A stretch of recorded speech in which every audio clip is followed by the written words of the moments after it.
raha ohatra ka inona ny tena andratotsika hoe zava-dehibe mivotra tao anatin'ny jolony misy tarianao toeasikara ho an'izay lasy zay ary no avy anahoana zava-dehibe songadina aloha dia hoe niady tamin'ny fijoroana aloha zay hatramin'izay zany hoe ny fiarahamonina zany a satria fivavahana hafa ny nanjaka teto dia le fiarahamonina zany a somary tsy nandray any loatra le vahana judaisme fa niezaka nanika azy ihany izy dia iny tapany voalohany iny zany ohatra somary nanao zay ijoroana izay nanao zay sy onina zay nanao zay vetraha marina fa nizaka zavatra isan-karazany lazaina fa zay mpanompo santy lazaina fa zay isan-karazany tsy mino sy isan-karazany tsy manino zany fa samy manao fomba fijery mora rehetra fa ny natao zany aloha dia ny hoe nijoro fa rehefa tafajoro kosa zahay dia ametraka an'izay le hoe inona no tanjona mba atonga an'ilay firenena sady mandova n'ilay firenena mandrakizay no velona ara-dalàna olona matotra tsara mahitsy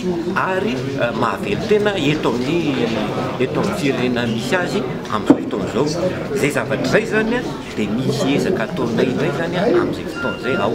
ka tsy raharaha mory zany fa fotsiny a asan'ny fitondram-panjakana ny tena manao an'izany azy zany kanefa manome tanana zany zay a amin'izay amin'ny fomba fijerinay sy le kolotsaina anananay ny fototry ny fomba judaisme ane dia ny fivavahana amin'ilay lapisy ny lanitra sy ny tany zay ny fototry ny finoana ary izay fivavahana zay no manangana an'ilay rafitra dia le rafitry ny firenena dia ny rafitry ny mpitondra fivavahana ary ilay rafitry ny vahoaka ka in'ilay rafitry ny vahoaka iny zany no ahitana le ambaratonga-pahefana amin'izay izay mitovy amin'ilay fokon'olona taloha fa tsy le fokon'olona amin'izao andro zao ny judaisme tsy entin'olona voafidy fa entin'ny zokiolona isam-pianakaviana dia misy boky anankiray a ny zahanay navoakao ny tsipika vitivity ao anatin'ilay boky ny nanoratra an'ilay boky moa zany dia frantsay anankiray atao hoe flacour zany io boky io zany dia milaza hoe misy mpiavy tonga teto Madagasikara hita ny tany amin'ny taona 1655 tanoany ireo olona ireo zany dia tsy miasa sabotsy ary manana fitsaharana amin'ny andro asabotsy ary manana fombafomba fety mitovy amin'ny judaisme tena nilazaina anatin'ilay boky mihitsy judaisme rehefa nijerena reo olona reo a dia ny anaran'izy ireo zany a dia nitondra ny anarany hoe Zafiny Ibrahim zay no anaran'ireo olona reo a lazain'ireo olona reo rehefa dinihana reo olona reo dia hebreo reo olona reo matoa izy fomba ny judaisme satria ny fantany a dia Moïse na i Mosesy dia i Abrahama dia i David fa tsy fantany i Jesosy kristianina tsy fantany ihany koa i Mahomet tsy fantatr'ireo olona reo zany avy amin'izay zany a dia sitony izahay fa tena misy niditra teto Madagasikara hebreo ary efa taloha be reo olona reo niditra teto olona tsy nahita ny taorinan'ny Davida ireo olona teto tonga teto Madagasikara reo noho izany zany a efa ela be reo olona reo tonga teto efa tany amin'ny vanim-potoanan'ny Davida na tany amin'ny vanim-potoanan'ny Solomona tany noho izany zany dia reo ny olona voalohany teto ary kolotsaina voalohany niditra teto Madagasikara dia ny kolotsaina judaisme zany hoe kolotsainan'ny baiboly testamenta taloha ary hita eo fomba fiainantsika ilay izy amin'izao fotoana izao satria miforontsika manindra fatitsika rehefa very any anananany ny faty dia tsy maintsy aterina amin'ny fasan'ny fianakaviana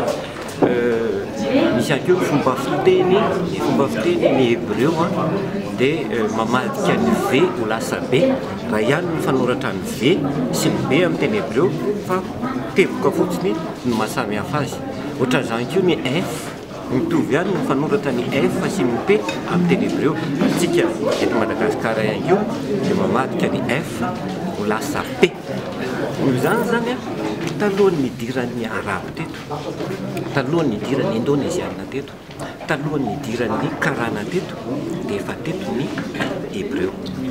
Ary ny kolotsaina nisy teto dia ny kolotsainan'ny hébreu, ary zay no nahatonga ny kolotsaina hébreu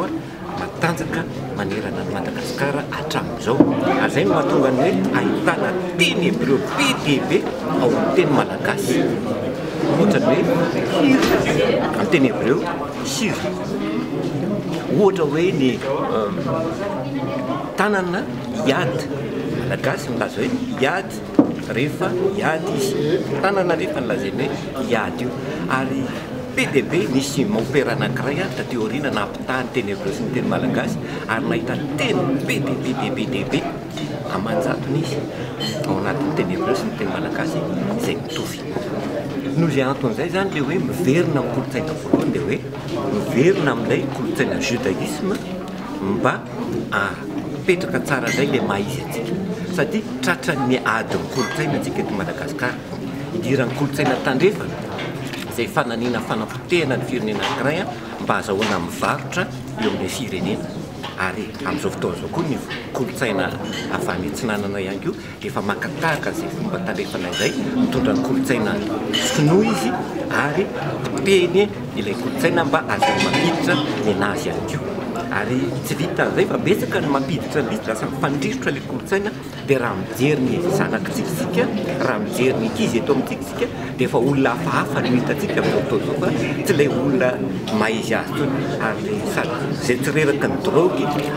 reraky ny kolotsaina tandrefana, ary lasa hitam-barotra mandehandeha zany ilay ankizy amin'izao tsika miteniteny izao. Noho izay anton'izay zany dia mba hisian'ilay famerenana amin'ny toerany zavatra rehetra dia averina ilay kolotsaina judaïsme. Le tena kolotsaina judaïsme nefa raha jerena dia mizara roa tsara le izy. Misy ny rafitra Cohen izay iny moa tsy tsabahan'ny olona rehetra iny fa fianakaviana tokana le izy. Ary misy kosa ny rafitra fianakaviana. Ny judaïsme zany dia fianakaviana fehezindray aman-dreny. Zany hoe izy tsy fianakaviana kely ao anatin'ny efatrano fa fianakaviana ray manontolo. Ary ahitana an'ilay zaken mitondra an'ilay fianakaviana. Amin'izao fotoana izao somary miova ny anaran'izy io eto amintsika. Lasa nanjary ohatrany hoe tangalamena, mpanjaka, fa io reo anarana ireo nefa ao amin'ny judaïsme dia zaken no tetona azy. Io zaken io nefa ny judaïsme dia manoratra renitsoratra fotsiny fa tsy manoratra zanatsoratra. Noho izany ZKN no mpanoratra azy. Ary raha hovaintsika zany zanatsoratra io dia lasa hoe zokiny, zany hoe ilay zoky na zokiolona. Ary fantatsika tsara fa fomba fiteny eto amintsika le hoe ny faritra sasany mamotsotra n'ilay N na afarany dia lasa votsotra ilay lasa hoe zoky, fa ny faritra sasany kosa mitazona an'ilay na lasa hoe zoky ny na zoky fiteny azy taloha zany. Dia betsaka zany le kolotsaina tokony averina mba azona mifendray an'ilay fiarahamonina, mba tsy hisian'ilay fahasimban'ilay firenentsika loatra. Amin'izao fotoana izao dia efa somary volana no vain'ny olona ary tsy tafavoaka mihitsy ny firenentsika. Raha tsy miverina aloha ny kolotsainantsika azontsika mijoro eo anatrehany tontolo izao sy eo anatrehany Elohim ilay fivavahan'ny judaïsme.